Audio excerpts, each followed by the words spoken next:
Thank you. Oh my gosh, I have the whole hour. Yes. Wow. Thank you. It's really lovely to see everyone.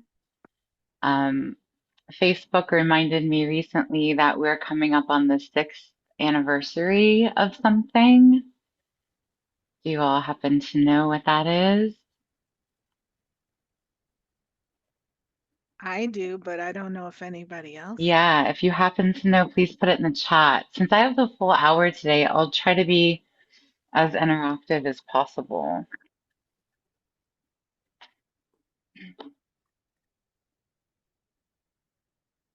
Yeah. It's the sixth anniversary of COVID, but really more importantly, it's the sixth anniversary, there you go, of the lockdown. Yeah. So, so 6 years ago in the DMV area, our public school systems closed and all of our children were sent home, and many of our bodies went into some form of shock. Um, and when I thought about the topic that I wanted to share today, I didn't realize that I would be sharing it on an anniversary, on probably what is the most impactful collective trauma we have ever experienced generationally. So let me pull up some PowerPoints. I threw something together really quick because I know for me, I'm a pretty visual learner. So let's see. We'll do a slide show here. Can I get a thumbs up if folks can see this? Okay, thank you. So it's just a few PowerPoints, and I will, there we go. And also for those multi-sensory um, folks, then you can get a visual, and sometimes I can get captions on the bottom, but it doesn't look like that wants to happen today. Oops. There we go. So you might be able to see captions on the bottom as well. Okay, so what I'd like to talk about today is this concept of how the body holds trauma and emotion. And in fact, that is my wheelhouse. It's really what I specialize in. When I see clients in my clinical practice, I see them because they know that on some level. They might have gone through a more traditional form of talk therapy, or they might have gone through a more traditional form of physical rehabilitation, and the work on either end isn't sticking because they know it's somewhere in the middle. It's not a body approach only, it's not a mind approach only, it's a both and. And so that's what I'm going to talk to you about today is this, capital T trauma that we all endured in 2020, right around just now. How is that still being held in the physical body? And how is that impacting our mind? And then in the mindfulness and the guided practice, I'll give you some strategies for moving that through. Sound good? And all along the way, please feel free to ask questions in the chat. I'll stop every once in a while and try to answer those if I can. And then I'll leave some time at the end of our discussion for questions before we get into the mind body practice. Okay. So, starting with the idea of emotions and how we all hold emotions. So, on this slideshow here, I have a chart of how different emotions are stored in the body. This was a qualitative study done with about 700 participants throughout the world. I think it was Taiwan, Finland, um, and parts of England. They induced an emotion in their participants and then asked them to map where they felt that emotion in the body. And this is pretty much like a standard um, median version of what they came up with. So if you're, some of the things that really stand out to me here is anger is very much like an upper body thing. There's a lack of sensation in the lower half of the body. And when you think about anger, it's not a very grounded feeling, right? And then if you look at love on the bottom there, it's kind of everywhere. Same with happiness. That one really takes over and kind of consumes us. So this study tracks with something that a researcher named Dr. Candace Pert had been studying for decades. She's the author of Molecules of Emotion. If anyone is a nerd for this kind of mind body stuff, I highly recommend that book if you haven't read it already. So, in Molecules of Emotion, Dr. Pert talks about feelings, they start as a vibration. So our body is listening at all times. It's sending and it's receiving and sending signals in forms of vibrations. And other researchers have kind of mapped what different feelings or emotions vibrate at, and they measure them in what's known as hertz. So if any of you have ever worked with like sounds, like vibration, binaural beats, things like that, you might notice that it talks about it in terms of hertz, like 741. 741 is like the universal frequency. So these different emotions vibrate at different frequencies, and our bodies receive those emotions through cell receptors and process those emotions um, through lipids and what creates neurotransmitters. What Dr. Pert realized, though, in her research was that we can get addicted to certain frequencies, or rather, the cell receptor can get addicted to certain frequencies when it's exposed to certain frequencies more than others. So, if anger vibrates at a certain frequency and happiness vibrates at a different frequency, if you're exposed to anger, for prolonged periods of time, the cell receptors will start to learn to recognize that vibration of anger and actually reject the vibration of happiness. And this is part of why I think a top down, like cognitive mindset approach doesn't always work, because it ignores the fact that the body is listening through vibration at all times, and the body is having its own experience. So let me actually hop down and kind of show you how that works. If you look at this picture here, this is a reflex arc. Anyone ever seen a reflex arc before? It's a pretty simplified explanation of how the body receives information. So at the top here, you have a picture of a hand touching a stimulus, and that stimulus is a sharp cactus. When it touches the stimulus, it gets information sending through the sensory receptors into the arm, into the muscle, and then it goes through the spinal cord, and that's what you're seeing here in the middle. This X-shaped thing is a spinal cord. So the sensory receptor goes into the spinal cord. It sends the signal to the brain of pain, danger, sharp, hot, whatever. And then the brain processes it and outputs a message that says to the muscle, hand pull back.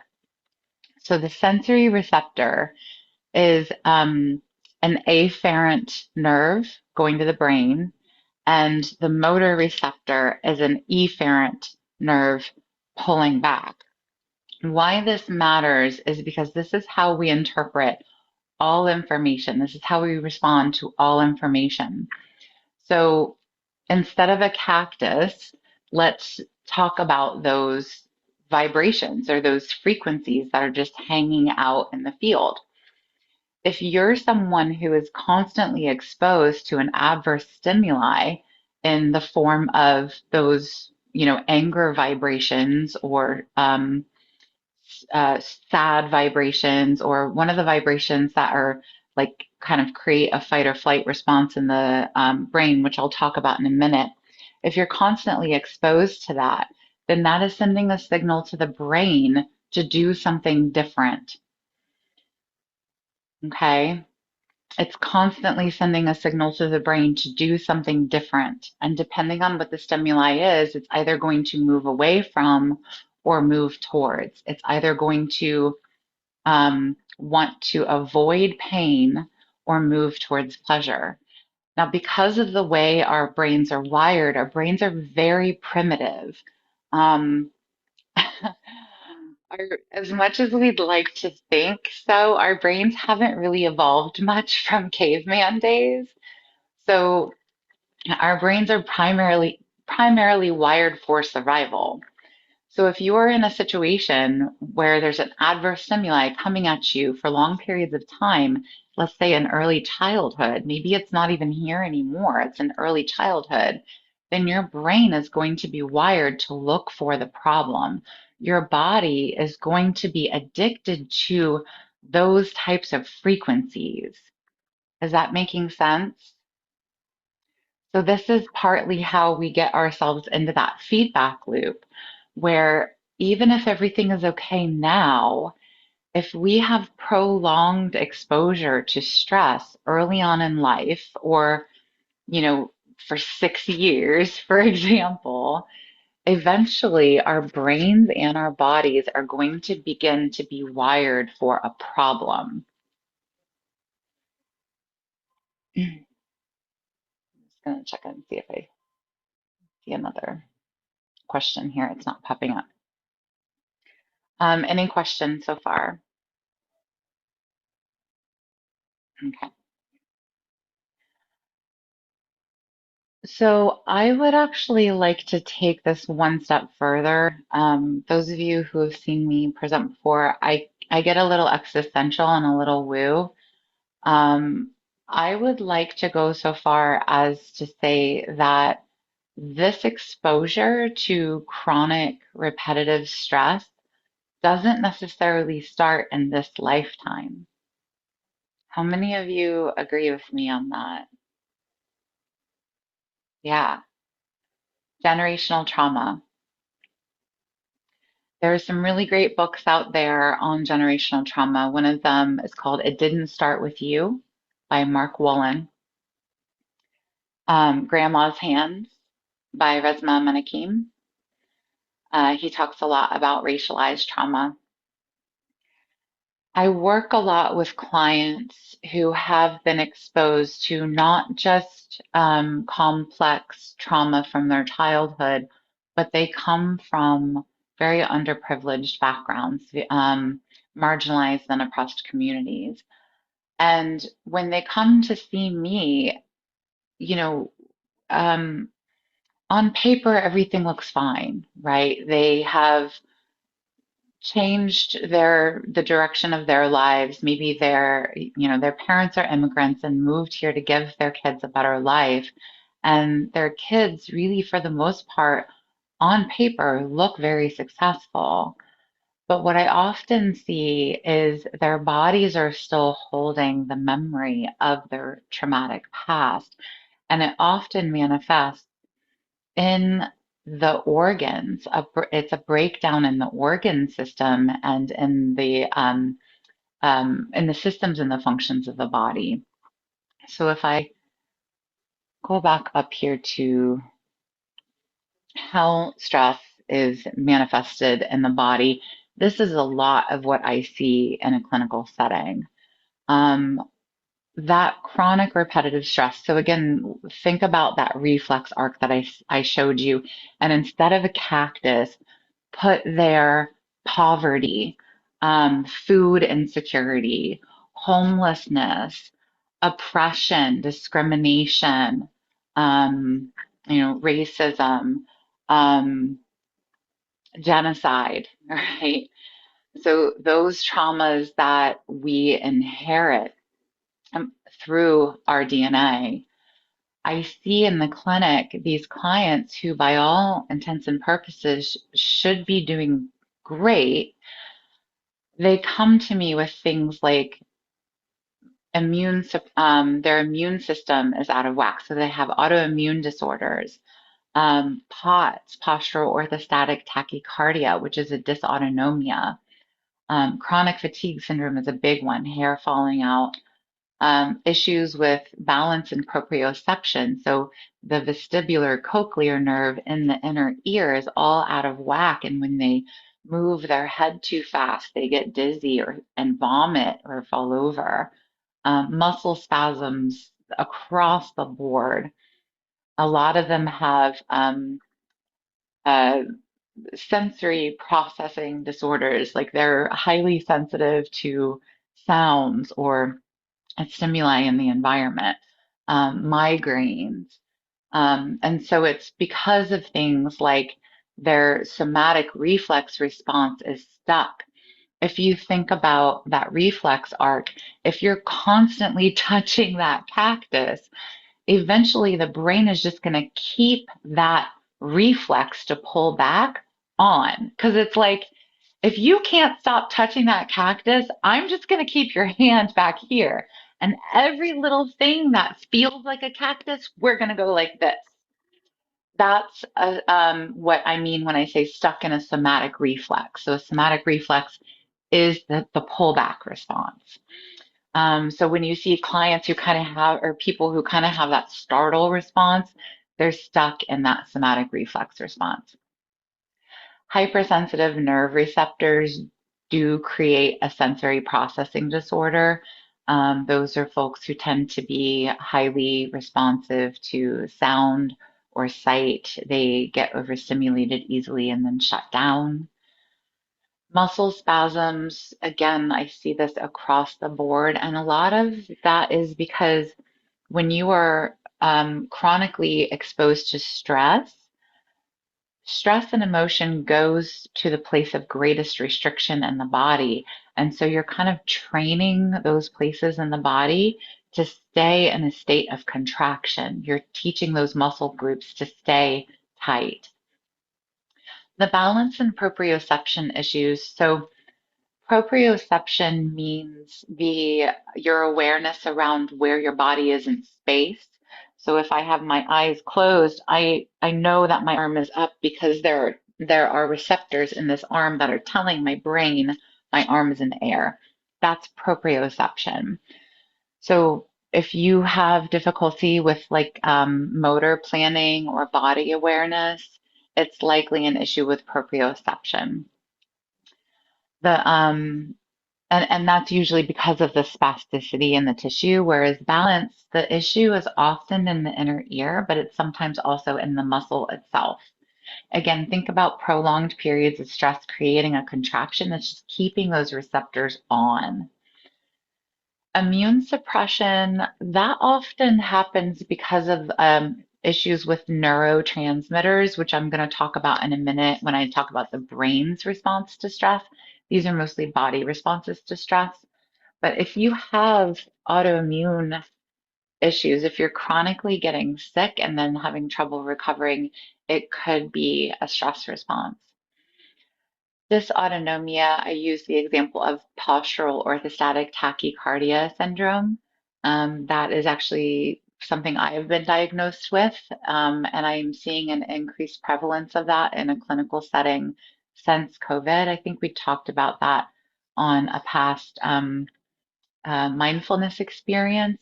But when the lungs were attacked by COVID, it created, so the lungs are part of the autonomic nervous system, autonomic meaning automatic. So the parts of the body that automatically work without us having to control them, like the lungs, the heart, the digestive system, those got attacked by the COVID-19 virus. And so now we're seeing a lot of dysautonomia, postural orthostatic tachycardia being one example of that. Chronic fatigue syndrome, there's so many reasons this can happen. I mean, just as you're reading through this list, you can think like I'm already tired just thinking about all of this. Oftentimes, the chronic fatigue is coming from a depletion in the neurotransmitters, more specifically, prolonged levels of cortisol that can eventually cause chronic fatigue syndrome, but also muscle spasms can cause chronic fatigue syndrome. So these are all body-based responses to chronic stress. Any questions about these, or anyone have anything they'd like to share? And I'm sure you can think of others. Please feel free to put those in the chat too.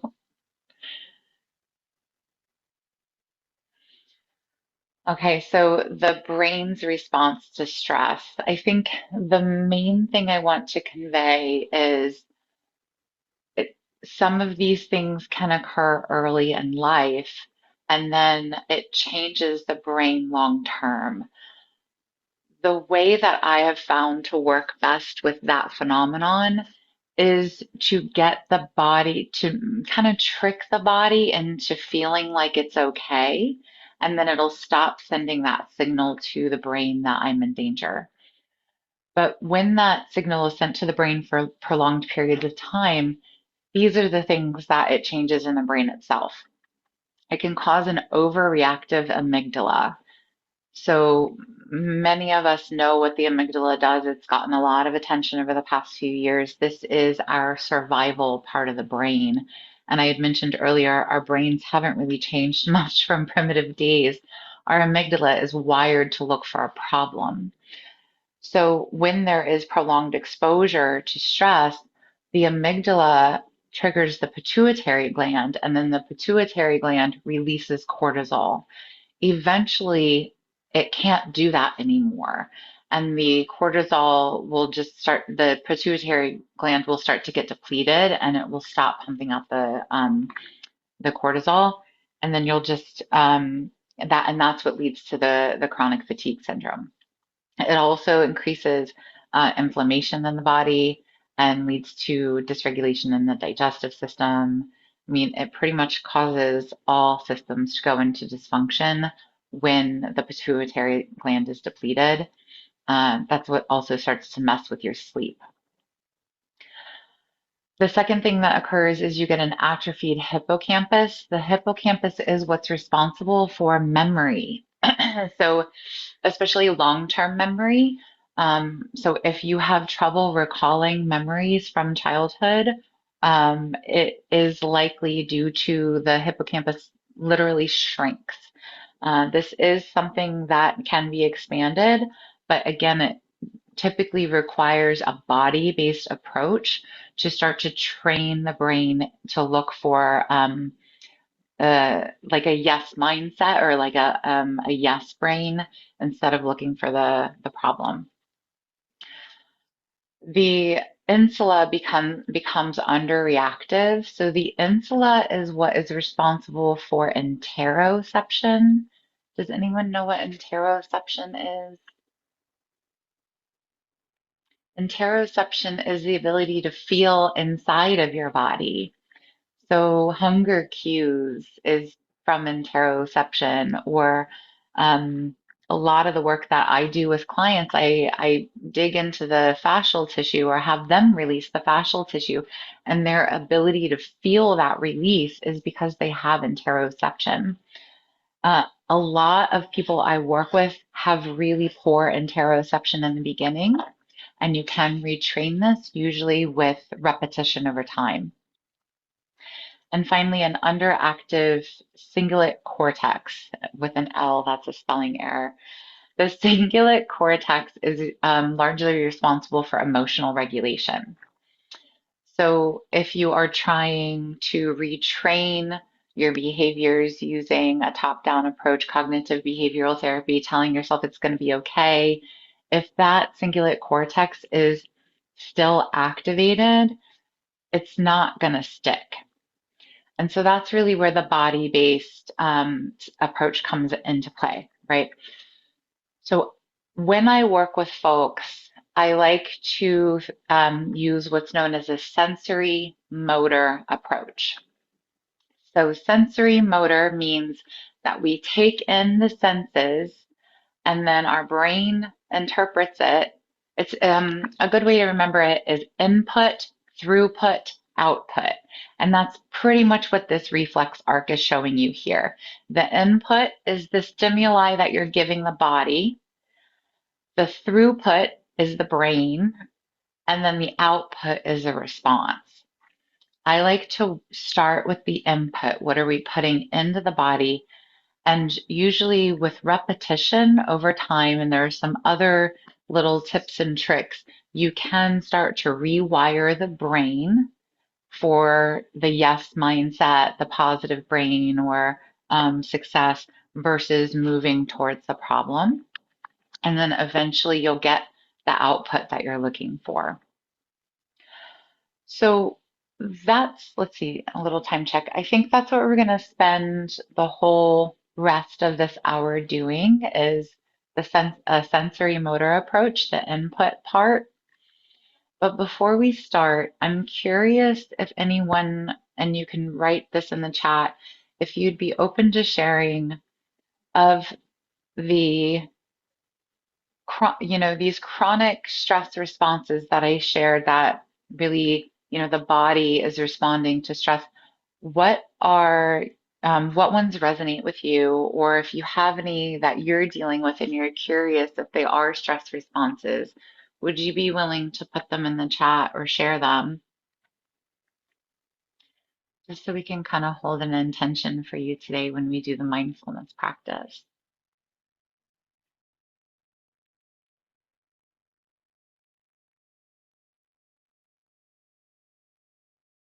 I'm going to stop share.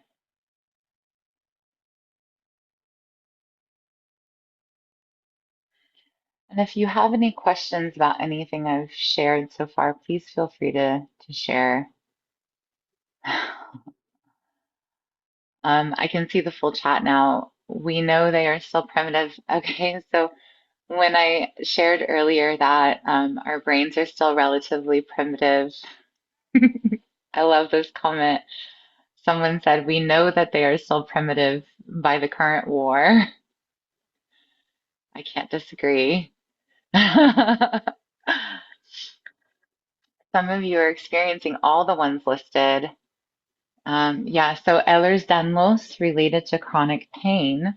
So Ehlers-Danlos is absolutely an issue with the input, throughput, output. It is the brain telling the muscles to stay in a constant state of contraction in some areas. And then as a result, other areas have to overstretch. So it's an imbalance in the length of tension of the body.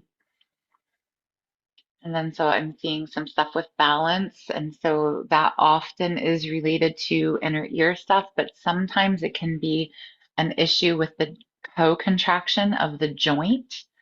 So I'm going to teach you some things to do with that today. Anybody else?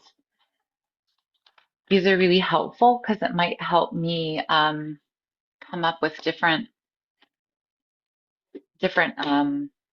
exercises than what I was initially going to do.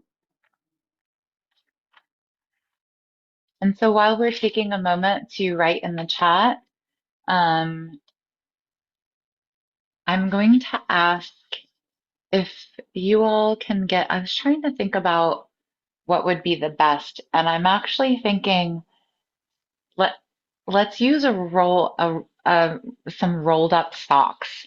So I'm gonna I'm gonna ask you guys, I'm gonna ask all of you to grab a pair of socks, okay? And you're gonna roll them up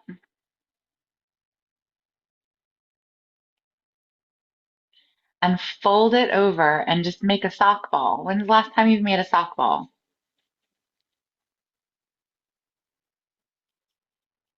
Can you all take a moment to do that? You don't have to, but what this is going to do is it's going to give us more input into the body. We talked about sensory input, right?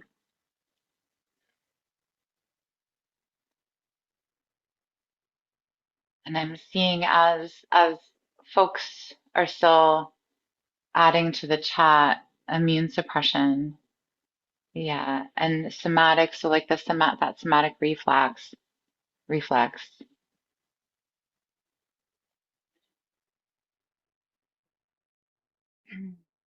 So the inability to get a diaphragmatic breath, we're actually going to start with a breath technique. So again, you don't have to do the sock thing, but if you do, it's going to add an element to what we're about to do. The very first thing we're going to do, and you can see like I'm on the floor today because I want you to be able to get a full image of what we're going to do first. The first thing we're going to do involves lying down. So you can either lie on the floor or lay on your bed if getting up from the floor, up and down from the floor are challenging for you. We're going to take this ball of socks that you either found or just made. You're going to lie back, raise your butt up, and place that ball of socks right under your sacrum. So the little triangular bone at the base of your spine, while keeping your knees bent and your feet flat. So I'm going to give everyone a minute to do that and join me either on the floor or on the bed. One isn't better than the other, so please honor what your body is capable of in this moment.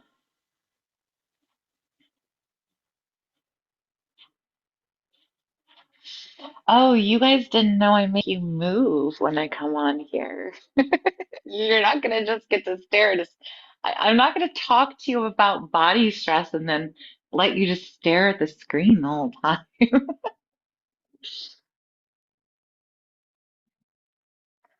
So I will wait. It'll be worth it, I promise.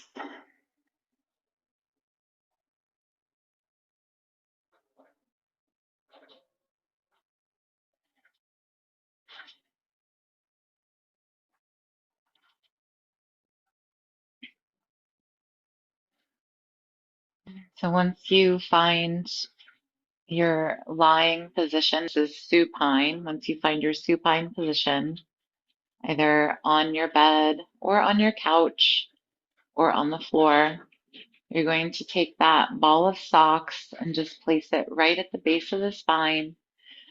I'm going to come up to the screen to show you. These are your hip bones. You're going to trace a line right between them and the little triangular shaped bone right at the base of your low back, pointing down towards your tailbone. That ball of socks is going to go right in there. And if you have something else that feels better than a ball of socks, feel free to use it. I was just improvising.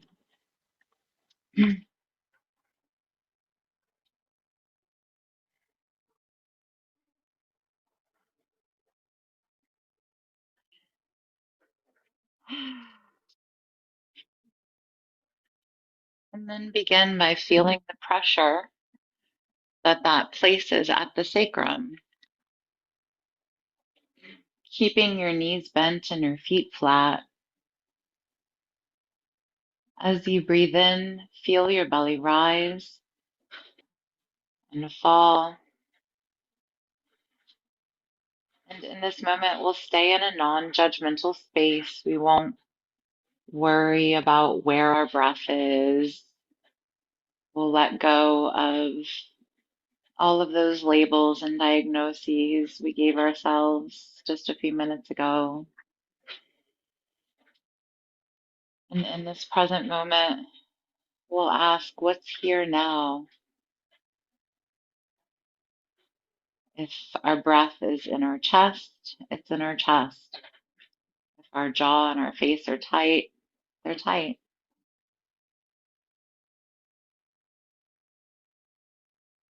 Bring your hands just below your belly button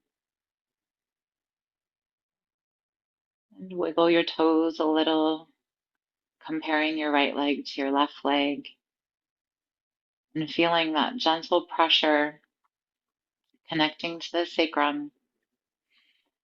The reason we're adding this input is because this is the base of our central nervous system. We talk about our nervous system like it's this foreign thing that we need to change, but it's a physical structure in the body.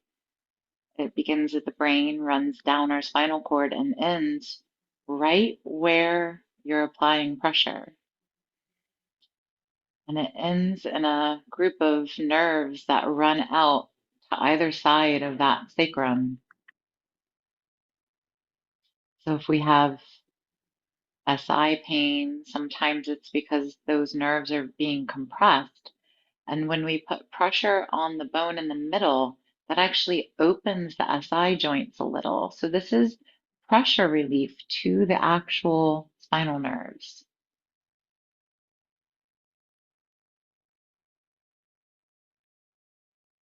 Feeling the balance between the right leg and the left leg. Seeing if you can get the tension in the jaw to soften just a little, and the tension in the hip flexors to let go just a little. Now bringing your attention to your breath as you breathe in, feeling your belly rise underneath your hands and your belly fall underneath your hands. Begin to tune into this gentle rhythm of your breath as you breathe in, your belly rises. As you breathe out, your belly falls. Belly rises, breathing in. Belly falls, breathing out. Belly rises, breathing in. Belly falls, breathing out.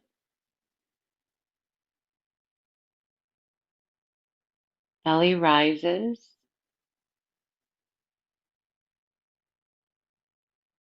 Belly falls. Shoulders melt away from ears. Belly rises. Belly falls. Turning your head side to side to relax the back of your head. Belly rises. Belly falls. Belly rises, tuning into the pressure of your sacrum in the back. Belly falls, feeling your sacrum gently tuck under. Belly rises, feeling the pressure increase in the back. Belly falls, sacrum gently tucks under. So this rhythm and phenomenon is happening whether you're tuning into it or not. But now I want you to start to exaggerate it. And that's another reason why we added pressure in the back. So it gave you a focal point. As your belly rises, your sacrum's gently going to flex or extend back. So you're going to use your legs to kind of accentuate that, almost like you're arching the back a little more. And as you breathe out, your belly falls, and you're going to tuck your tailbone under and kind of exaggerate that flexion. That gentle extension and flexion is happening with every breath, but now we're just going to exaggerate it. So it looks like this. Belly rises, sacrum extends, you arch your back a little, belly falls, sacrum flexes, you round your back a little. Belly rises, sacrum extends, belly falls, sacrum flexes. So it's a gentle rocking of the pelvis.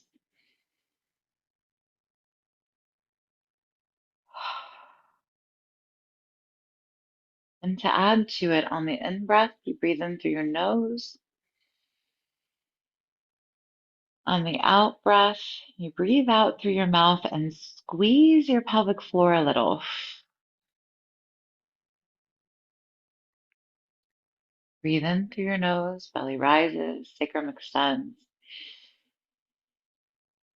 Breathe out through your mouth, belly falls, sacrum flexes, a little pelvic squeeze. Belly rises, sacrum extends, breathing in through your nose. Belly falls, sacrum flexes. Breathe out through your mouth and squeeze the pelvic floor. Do 4 more of those at your own pace.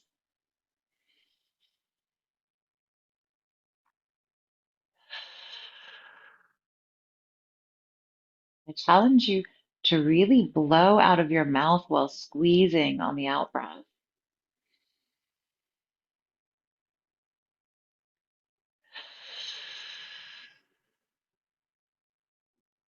Turn your head side to side because as the sacrum releases from the pressure, the neck might actually feel tighter. It's showing you where the tension really lives.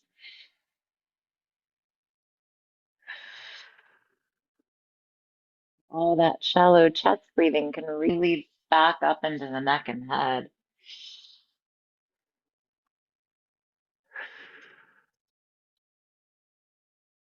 One more. Feel free to play with a little bit of jaw movement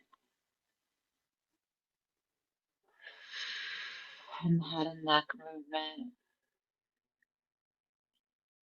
And then when you have 4 more, slowly raise your bottom up, taking that ball of socks out from under. And then just bring your sacrum back to rest and notice what feels different. Your low back may feel more open. And notice what feels more activated. Everything is information because some places in the body have learned to always be on. When they let go, you'll oftentimes get to see other places that you didn't realize were holding might start to reveal themselves.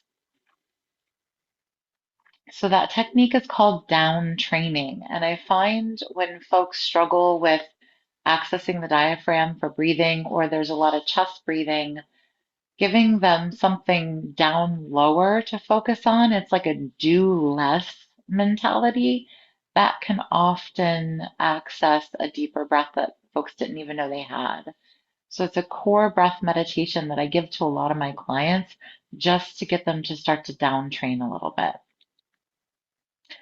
The second thing, while we're already on the ground, I'm going to have you just raise your shirt up a little. And if you want to turn your video off because you don't want to show all that, that's fine. But I'm going to show you my belly. So we hold a lot of stress in our belly, right? If you think about that, that input, throughput, output, the input, when it's in the form of emotion, a lot of times that emotion and stress is going right to our abdomen. And people don't realize how tight this can get. It can just turn into a brick after a while. And because this is your center of gravity, that can cause us to lose our balance sometimes. It can also cause all kinds of gut brain disruptions because the stomach is busy holding so much tension. So a second really good thing you can do to help to down train the body is to just poke in there a little bit. I know this doesn't, it's like sounds so simple and straightforward, but people don't do this enough. So I like to do this in a spiral pattern, kind of in a clockwise motion that helps to get the motility going again. So if you find your belly button and go about 3 fingers to the left of the belly button, you're going to poke. So 3 fingers to the left of the belly button. You're going to poke in there with both hands and try to relax your shoulders. We don't want to mess up all the great work we did. You know, do a time check.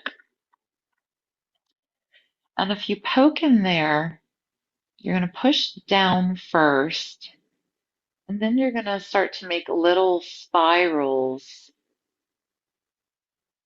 clockwise.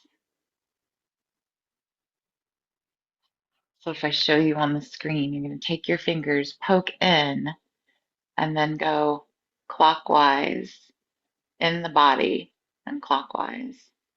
And then we're going to come out and move up to the next place. Let me actually show you. Oh, maybe not. I'll just do it down here. So come up to the next place, poke in, move around in a spiral, come up to the next place, go above. Now we're above the belly button, poke in, move around in a spiral. This is where we hold a lot of tension. This is also where we have a sphincter muscle. The pylorus muscle is here. Our sphincter muscles are muscles that need to kind of open and close in a rotating manner in order to allow food to create motility in the digestive system. Our sphincter muscles are very responsive to stress. So if you're pressing in above the belly button here and it's feeling a certain kind of way, that's pretty normal, quote unquote. So just go in that spiral manner. It mimics the clockwise rotation of the sphincter. And then you're going to come up, and now we're going to start to go to the right, just above the belly button. Push down, clockwise rotations. Come up, and now we're just to the right of the belly button. So where we started, 3 fingers to the left of the belly button, now we're 3 fingers to the right of the belly button on the opposite side. Push down, clockwise rotation. Don't forget to breathe and ask, what am I feeling in there? Come back to those belly breaths, that core belly breath. Come up, and now we're going to go below that, and we're kind of on the ascending colon. So if you feel some tenderness in there, it's probably some restriction. Now come up and go down just below the belly button. Push in and clockwise rotation. Any place you feel tension, go really slow. Breathe into that tension point. Move your head and neck side to side. Take note of what you feel, and if you want to ask me about it at the end, I'm happy to kind of give you some feedback about what you might be feeling. Come up, and now we're going to the left, kind of near the hip bone. Push in, clockwise rotation. Don't press so hard that it creates a fear response, right? You want to find that just right pressure, just enough that you can feel something under your fingertips and it's sending some feedback to the body so that you know you're on something important, but not so much that it's creating a contraction or a kickback response. And I like to do this directly on skin so I can see what I can feel. I see with my fingers because I'm a body worker, but you can feel what's happening under your fingertips. It's harder to feel above over clothing. And then come up, and now we're back where we started, but we're in a new layer. So we're further out. Where we were 3 fingers out to start, now we're about 6 fingers out, all the way out. And you're just going to go in again, but and then when you come up, stay below rib. There's no need to poke on into your ribs, especially those bottom ribs. Those are floating ribs, and sometimes they can already be dislocated, so you don't want to put too much pressure on them. But if you get up under the left side a little bit, that's where you're going to start to get into the respiratory diaphragm some. So you can push in and rotate there. That might actually help to break up some tension you're feeling in there. And then just kind of continue at your own pace. Again, stay off the sternum, go below the sternum, push in a little, Find that just right pressure.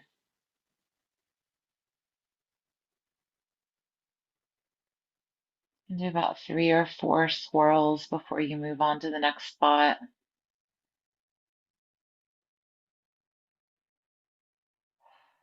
And then when you start to get to the right side, that's your liver. For a lot of folks, this is very tender. Don't press too hard because the gallbladder is also there and you don't want to mash the gallbladder. And then now we should be getting into the right side all the way out, pushing in and down.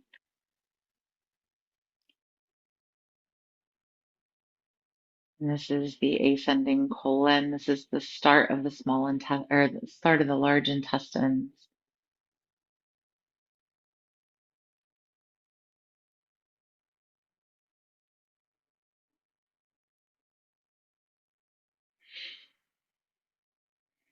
So just about 3 or 4 swirls before you move on. And the key really is the pressure, finding that just right pressure where you feel like you're getting to something good, but you're not pressing so hard that it's creating a pain response. And again, take note of what you're feeling and we can talk about it after. Scan your body for where you might be holding.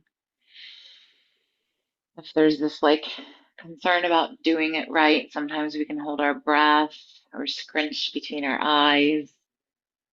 Or if it's creating a lot of discomfort, our neck and our jaw can start to lock down. So we'll stop here for now. Wherever you are, just take note and you can always come back to this. But we're going to now roll to one side and sit up. And we're just going to do one more thing in standing to complete this. So if everyone can join me in standing, I'll keep it really simple.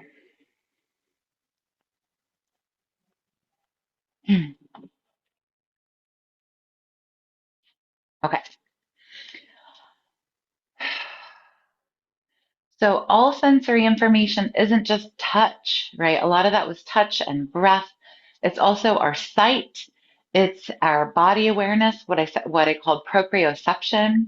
So part of the sensory motor approach sometimes is getting the body to move in ways that make the brain have to really think. And one of those ways is cross body patterns.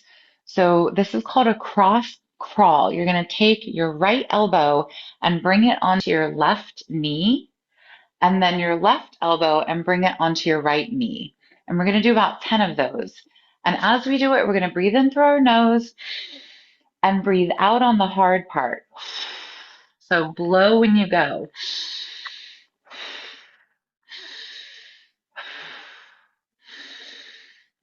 So you have to go slow. It causes you to have to really focus on your balance. That's 4.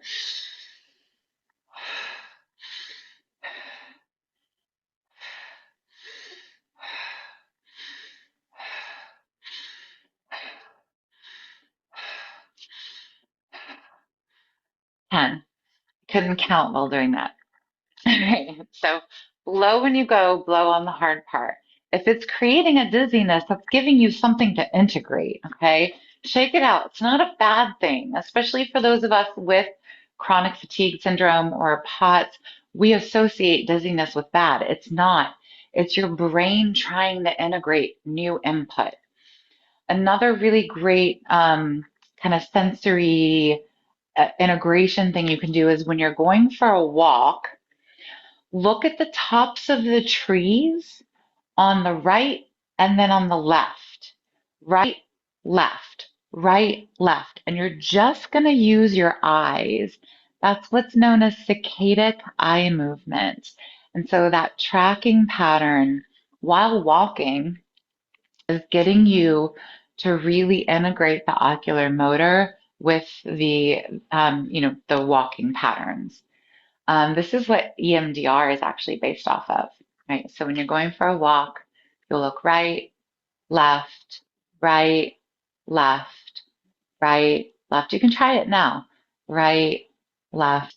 And if you have trouble with your balance, you can look down and do it so that you're also seeing the ground and your feet, right, left. And even better if you can match it with your steps. So right, left, right, left.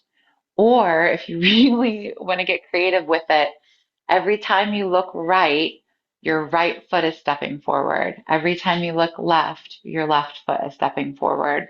Or you can switch it and do the opposite.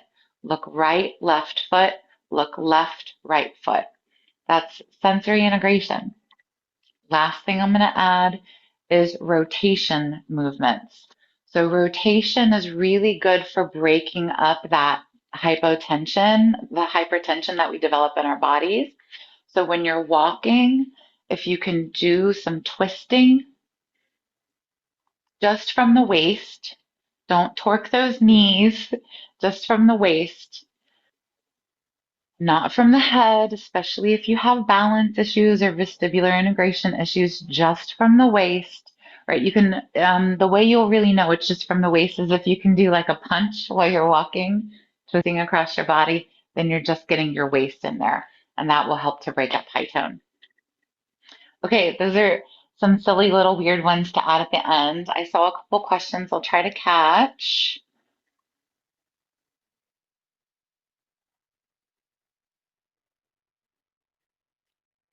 Oh, it's just Janet. All right, if anyone has any questions, you're going to close on in a minute or so.